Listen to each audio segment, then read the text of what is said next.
12 তারিখ পর্যন্ত আপনারা জনগণের পা ধরবেন, তারপরে বাকি পরবর্তী 5 বছর জনগণ আপনাদের পা ধরবে। ভুল করে হলেও মুখ ফসকে যখন সত্য কথাগুলো বেরিয়ে আসে, তখন এই দেশের মানুষকে সিদ্ধান্ত নেওয়া উচিত যে আপনারা কি সত্যি সত্যি আগামী 5 বছর তাদের পা ধরে চলবেন, নাকি আপনার দেশে আপনার স্বাধীনতা নিয়ে বীরের মতো বাঁচবেন। ভাই আপনাকেই বলছি, যে কোনো ভিডিও বানাতে হলে ভিডিওর স্ক্রিপ্টগুলো আগে ভালোভাবে দেখে নেবেন, না হলে পরবর্তীতে বিপদ হতে পারে আপনার।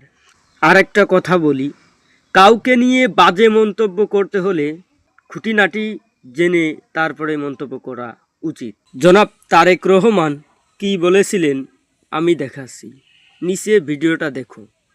তাদের আরেক নেতা, যার বাড়ি কিনা কুমিল্লা জেলায়, সেই নেতা কিছুদিন আগে তাদের এক দলীয় সমাবেশে বলেছে তাদের কর্মীদেরকে যে 12 তারিখ পর্যন্ত আপনারা জনগণের পা ধরবেন, তারপরে বাকি পরবর্তী 5 বছর জনগণ আপনাদের পা ধরবে।